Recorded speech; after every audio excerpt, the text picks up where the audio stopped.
मरते माँ बाप का भी इलाज करना हो तो कर्फ्यू पास चाहिए, लेकिन इन एसी ट्रेन में सफर करने के लिए किसी कागज की भी जरूरत नहीं। जिम और योगा सेंटर बंद हैं क्योंकि सोशल डिस्टेंसिंग रखनी है, लेकिन इन ट्रेन में सरकार सारी टिकट बेचेगी। ट्रेनें फुल कैपेसिटी से चलेंगी। सोशल डिस्टेंसिंग सवारी खुद देखें।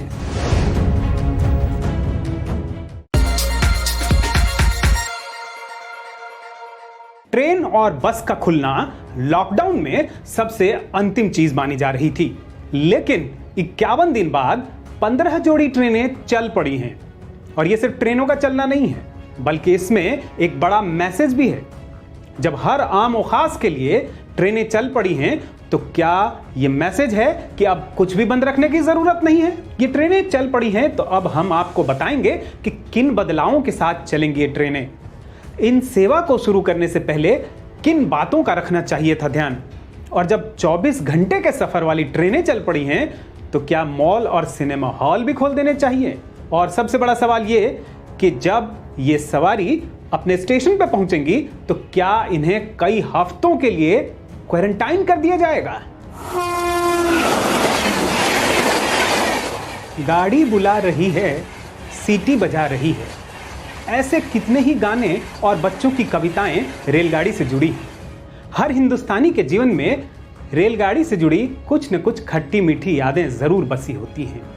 लेकिन हम सब ने वो तस्वीर भी देखी है जिसमें गाड़ियों में ठसाठस लोग भरे होते हैं।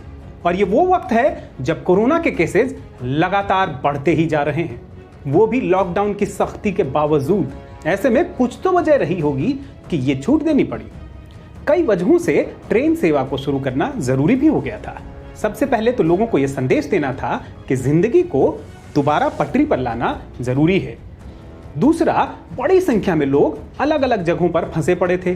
तीसरी बात, बस और विमान सेवा शुरू करने से पहले एक तरह से यह ग्राउंड टेस्ट किया जा रहा है। चौथी बात कि अर्थव्यवस्था को दोबारा शुरू करने के लिए भी यह जरूरी था। इसीलिए मंगलवार से विभिन्न स्टेशनों के लिए 15 जोड़ी ट्रेनें शुरू कर दी गई हैं। इनमें कुछ वीकली होंगी, कुछ बाई वीकली और कुछ डेली।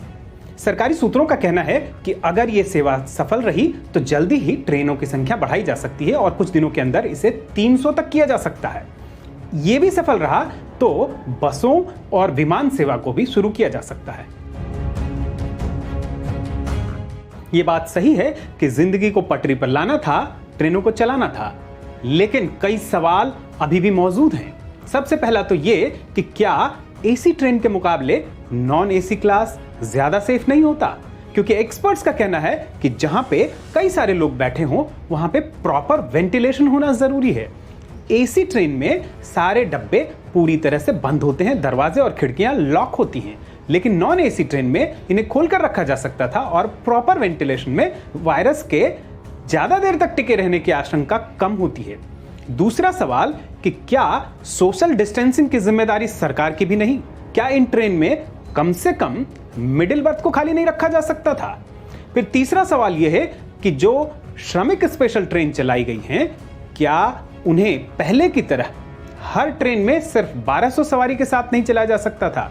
इन्हें भी फुल कैपेसिटी में चलाने की आखिर जरूरत क्यों पड़ी? कई जगह राज्यों के बीच आवाजाही को लेकर तमाम तरह की पाबंदियां हैं। कई राज्य अपने ही यहां आने वाले अपने लोगों को सबसे पहले कई हफ्ते के लिए क्वारंटाइन पे भेज देते हैं। अब ये रेल सेवा शुरू करने से पहले ये बिल्कुल स्पष्ट नहीं किया गया कि इनकी सवारी जब अपने स्टेशन पे पहुंचेगी तो क्या उन्हें भी क्वारंटाइन में जाना होगा। इस मामले में सिर्फ इतना ही कहा गया है कि इन्हें जिस राज्य में ये जाएंगे वहां के नियमों का पालन करना होगा। इसी तरह राज्यों के अलावा कई इलाके ऐसे हैं जहां पे लोगों के निकलने पे बहुत तरह की पाबंदियां हैं। यहां तक कि कर्फ्यू पास के रैकेट चल रहे हैं। दिल्ली से सटे गाजियाबाद में तो एक अनोखा आदेश जारी कर दिया गया। यहां कह दिया गया कि अगर कोई डॉक्टर दिल्ली में सेवा कर रहा है तो उसे गाजियाबाद में अपने घर पे आने की भी इजाजत नहीं होगी। ऐसे में ये जो ट्रेन सेवा शुरू की गई है, इसमें यह प्रावधान किया गया है कि अगर आपके पास ट्रेन की टिकट है तो आप और आपका ड्राइवर बिना किसी रोक टोक के स्टेशन जा भी सकते हैं और ड्राइवर वापस आ भी सकता है। कई राज्यों में मरीजों की संख्या अभी तेजी से बढ़ रही है। ऐसे राज्य नहीं चाहते कि बाहर के राज्यों से इस समय उनके राज्य में कोई आए। पीएम के साथ बैठक में भी तमिलनाडु के सहित कई राज्यों ने इस बात का विरोध किया।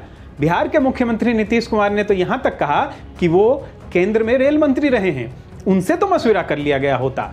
लेकिन जो ये रेल सेवा शुरू की गई है, ऐसे राज्यों के भी प्रमुख स्टेशनों को शामिल किया गया है, जबकि इन्हें नो गो वाली लिस्ट में शामिल किया जा सकता था। यानी यहां पे फिलहाल ट्रेनें नहीं जाती।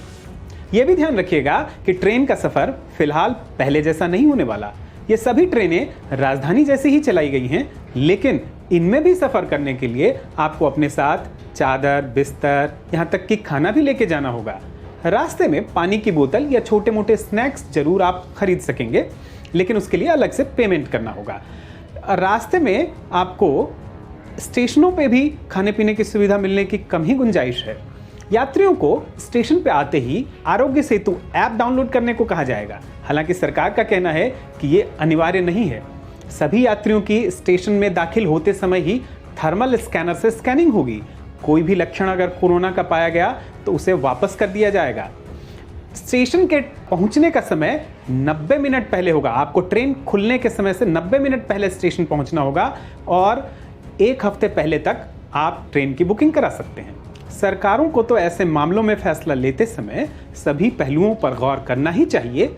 हमें भी फिलहाल इन ट्रेन में सफर करने को लेकर बहुत जल्दबाजी दिखाने की जरूरत नहीं है। जनता से जुड़े ऐसे ही मुद्दों पर करते हैं हम सॉलिड बात। इसके और एपिसोड देखने के लिए इंटरनेट पर सर्च कीजिए सॉलिड बात या फिर आइए पत्रिका.com पर।